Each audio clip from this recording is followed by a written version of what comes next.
Hello and welcome to our Runic Astrology lunar forecast for the lunar month starting on the 20th of November 2025. My name is Maggie Rose Cunningham. And what we're going to be doing today is we're going to look at the lunar cycle, so the sort of 4-week lunar cycle, and how the planets are moving through the runic wheel and what that can tell us about how can we access strength, how can we access wisdom, what challenges might be there, and how can we flow with them gracefully, be in presence with ourselves, access our magical self through this this movement of weird, as each of the planets introduces their own unique resonance into the fields of the runes that they're moving through at this present time. And we're very much in the space of the storm runes, the second eight, the second family of runes. And in this, we're doing an overview in this session. So you will also find we do deep dive sessions on the solar and the lunar movements in the half space. And there's a lot more information and a lot more. You've got all your planetary oracles and all of the dates as they move through in your Sunna Star Wheel Hearth membership. So those are two further ways that you can go deeper if you feel like, yes, I want to know more about what Maggie's talking about today. At this point, I've already done a session on the new moon in Nauthiz, which is coming up. It's available in the half space at this moment in time. And it's very much about accessing the Seer self and being in presence with the Nauthiz rune, which is really sort of it's a big old power rune at the moment, right? So we've got the sun is already in Nauthiz, the new moon is coming into Nauthiz, very, very strong energy for us.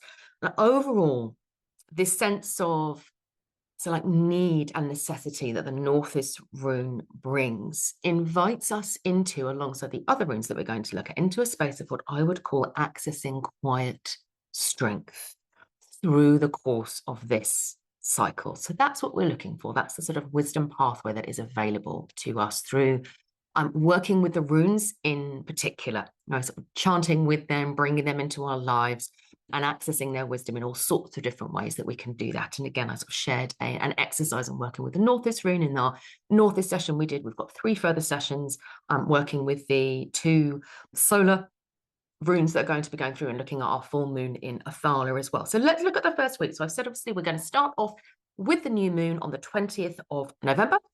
And then we're going to move very quickly. We're into Ullr. So this is the equivalence of the zodiac. So some people like to work with them and some people don't. Absolutely fine. For some people, they're like, oh, actually, this is a really useful way in for me to step more into a northern path mode of working with the zodiac. If you're someone who's been working with the zodiac for a really, really long time and you sort of need a transition point. Now, I did it the other way around. I didn't use the halls of the gods for a long period of time because I wanted to sort of distance myself from the zodiac, but I moved back into it and it can be fun. Ullr is a hunter god. He's a god of winter. He's said to actually sort of take over the throne from Odin for a short period in some myths. It's like, and which works really, really well because Odin's chariot, Mercury, is on retreat at the moment. So all coming in and sort of stepping forward and saying, it's okay, Odin, I've got you. He invites in this space of, when we think about quiet strength of Ullr, it's this sense of him stepping forward into a role of leadership without fuss, without, oh, look at me, and then stepping back again. And just sort of like, I will hold this space. But equally, he is at heart a hunter god, a winter god, a lone figure moving through the snow. It's that sense of like, if you close your eyes, listening for the sound of skis or a sled going over the crisp snow is very much Ullr, and listening for the tread of animals. You know that when snow, it sort of almost like deadens sound to a certain extent, but then when you hear the sort of sharp crack of a branch or something like that, it's much more, it almost makes you jump in that sense. And that's him. He's the listening space. So he invites us into this space of quiet as well. And Odin will then move very quickly out of Nauthiz, which he's in, back into Hagalaz because he's on retreat. So he's like, oh, I've visited Nauthiz and going back into Hagalaz at this point during his retreat time. And there is a little bit of an opportunity there to acknowledge the storms that you have passed through over the course of the last year and to say, this is why I'm lighting my need fire, my Nauthiz need fire. So Odin invites us back into that space where we feel like, actually, I haven't taken time to consciously name the storms that I have passed through, and to allow myself to begin the healing process and the integration process of the wisdom that, whether I wanted these storms or not, I will have acquired through that time. So Odin on retreat offers that space to us. It's a little bit like he's like, oh, I might have forgotten something, I'll go back. Odin goes on retreat 3 times a year. And it is this idea that even that a ruler, a leader, needs the space of gathering in quiet strength, needs the time to sort of let everything go and find themselves again, to anchor into their own seer, into their own magical self. And Odin's a role model for us in that sense on his retreat times. And then Frigg in that week will also, she will move out of Hagalaz and into Nauthiz. And what she counsels is very salient for me at the moment, because I've got a leak in my roof, to make your repairs for winter. You know, what needs to happen? What do I need to do in order to prepare well for winter? Is what is asked. So she is offering that at this time. Now, if you are in the southern hemisphere and I think, well, winter really isn't coming for me, what she invites you into here, if you think about the Nauthiz rune, is this sense of summoning in strength, because it's sort of like we're at the peak of the power in the summer period. So how do I gather in that strength? Because I will need to be doing the harvesting and I will need to be preparing for my winter. So if you are in the northern hemisphere, where I am right now, then we're looking at repairs that will see us through the winter period. And this can be physically around you in the case of my house, but it's preparations as well, preparations for wintering as far as you are able. Obviously, it's very difficult for us to actually enter fully into wintering, into stillness and silence.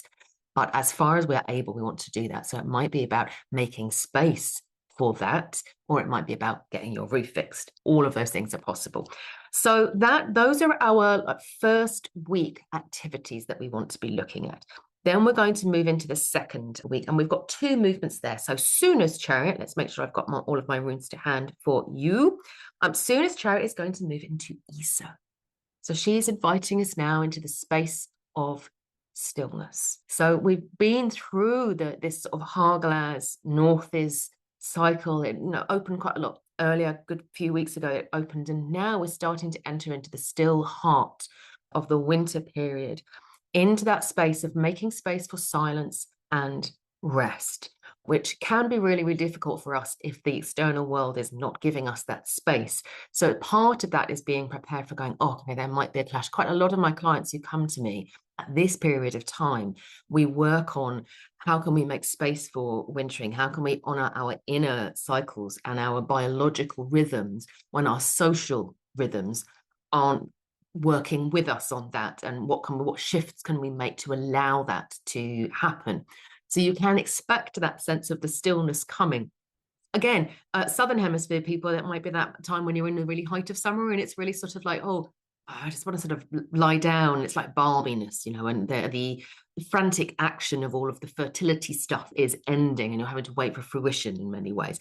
But obviously this is a tradition that comes from the Northern Hemisphere. So it's easier to find these energies within the if you're in the northern hemisphere, but you can find them. I have quite a lot of people who are sort of northern heritage or feeling that call to the northern soul path, who are existing within the southern hemisphere. So it's just finding those ways in for you that we're looking for here.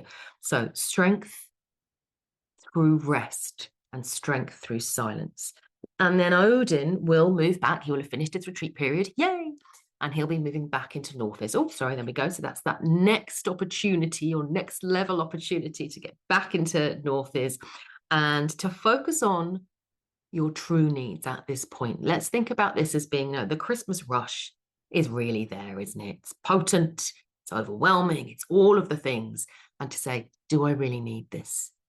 Really to sort of strip back and say, what is this period all about? What is it about for me? So feel into your seer self through this period as well and sort of say, what is it that my seer is actually telling me I need? And what does my family need? What does my community need? What does my home need? And how do I, some of the stuff that's just like, no, this does not feel authentic to me and to what the wintering season. And there is that light being born in the darkness, that we'll be getting to when we come to Yera, that we want to be able to honor through this time. And the Nauthiz rune is saying, Odin's saying, like, what do you need to clear away? Odin as Mercury is holding the path of the creator to destroyer. So it's like, what do I need to destroy in order that I can create something that feels more genuine to me, for example? And that's it for that week. So it's quite spacious. We've just got 2 movements for that week. Okay. Then we move into our 3rd week. So we've got our full moon in Athala. Here we go. Lovely full moon in Athala. And what the full moon in Athala is inviting us into is a space of recognizing that often we're talking about, what legacy are you leaving? It's all about, it feels quite pressured, to leave this amazing, brilliant, fabulous legacy, which is true. But there's no point in leaving a legacy if there is no one doing the act of remembering. So this full moon in Athala is really inviting us into a space of deep remembering and reverence for the gifts that we want to receive or have received from our pasts and from our ancestors, and recognizing and honoring that and saying that, rather than focusing on, I need to leave a legacy, it's saying, what is the legacy that I've received? And that might give you clues for the next year coming through as to what you want to pass forward. But let this be a time of recognition and remembering and honoring the legacy that you have received through our full moon. Tyr's chariot. So this is the equivalent of Mars, very much about right action and truth moves at this point. And he is going to move into Yera. So he's actually the first planet to move into Yera. He just happens to be in sync, because obviously these planets, Tyr's chariot, Saturn, Loki's chariot, Thor, they move at a different rhythm. They're not following the movements of the sun in the same way that Odin and Frigg do, but he is actually moving into Yera. So he's inviting in balance, a balance of action and rest, and looking at how can you tune in with your day, tune into that space of balance and rest, of taking action, balance and rest, action and rest. So you're taking action and you're moving, and then saying, okay, but you might need deep rest immediately after that. It's a little bit like, people will know I love the practice of hygge. Always pronounce it wrong. I did my absolute best. Anglo-Saxon tongue. And it's that sense of, you go out into the cold, you're sort of doing your activities, you're getting really cold, you've got your hat and your mittens on and all of those types of things. And then you go into the warm afterwards, and makes it so special when you go into that space of togetherness and lighting candles and reading books together, whatever it is that you're doing. So it's the balance of these 2 things that we have with the, this is the balance of summer and winter within Yera, the rune of the year. So that's where Tyr is. And what else do I want to cover for you here? Frigg's chariot moves into Issa as well. So she's ahead of Odin at the moment because he's been on retreat. She's speeding ahead of him. She only goes on retreat about once every 18 months. So she is either, sometimes she will be well ahead of Odin before she then goes on a retreat quite a lot later. So at the moment, she's trailblazing, following Sunna, is that right? Yes, into Issa. And she's inviting us into a space of recognition and remembrance of the mothers in particular. This is a wonderful time for honoring the mothers. Many people will be doing their honoring through the mothers' nights during that period of Yule. And so this can be a real opening of that time of honoring the divine feminine and all of the different ways in which feminine energy manifests through the familial line, and that space of the hearth, that intimate space of the hearth, and finding stillness there. One of the things that we're told through the Mother's Nights in particular is that it is a good idea to put down your spindle and stop working through this time. It's sort of like busy, I'm creating, I'm tending to others, and it's that sense of being in still receiving mode that we come through. I've got some lovely new sacred stories coming through that we're going to be working with in Sunna's Star Wheel through this period of time. So normally I offer 1 sacred story a month. Now, a recorded one. We're going to be having 3 Winter Nights events with 3 new stories coming through. So that'll be really nice, sort of receiving, honoring that Easter energy there with Frigg. And during this time, Aegir's chariot, so this is one of the bigger movements. So Aegir is the god of the deep sea, equivalent of Neptune, he's coming out of retrograde. Now, with these larger energies, we're often talking about collective energy here. So what we might expect to see, and what I hope that we will see, is that if we think about the dream space and we think about the ideals that people are trying to hold up in the world right now, we have a huge amount of polarization occurring. That's been occurring for a long period of time, but it does seem very acute at this point. Now, when Aegir is on retreat, he is not acting as a directing force. And so our collective dream space can be very chaotic, very scattered. We can see that polarization occurring. When we have a guiding force coming back, so he's been on retreat, but he's returning, the hope certainly is that we will move into a space of greater harmony in terms of our collective dream space. So that also means that through this period of time, if you're someone who works within the dream space, if you work in the other worlds, if you work with dream itself, if you're somebody who is a lucid dreamer, if you're somebody who's simply like sowing intentions at the beginning when you sleep of peace, of prosperity, of abundance, of an end to war, all of the things that you want, of bringing those as intentions into your dreaming space will be held by Aegir as the sort of governing divine force of this dream space, which has been absent previously. So that's certainly what I'm feeling into in terms of this big planetary movement that happens, the sort of retrograde or going on retreat energy through this period of time.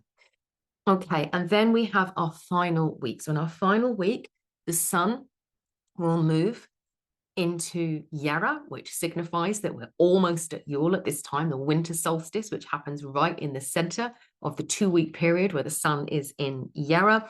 This is all about balance. This is all about celebration. It is the fire in the heart of the ice in the heart of the fire, that we can feel there. It's almost a time when we can feel the southern hemispheres and the northern hemispheres uniting, because one is holding the seed of the other as we move through the field of time and space.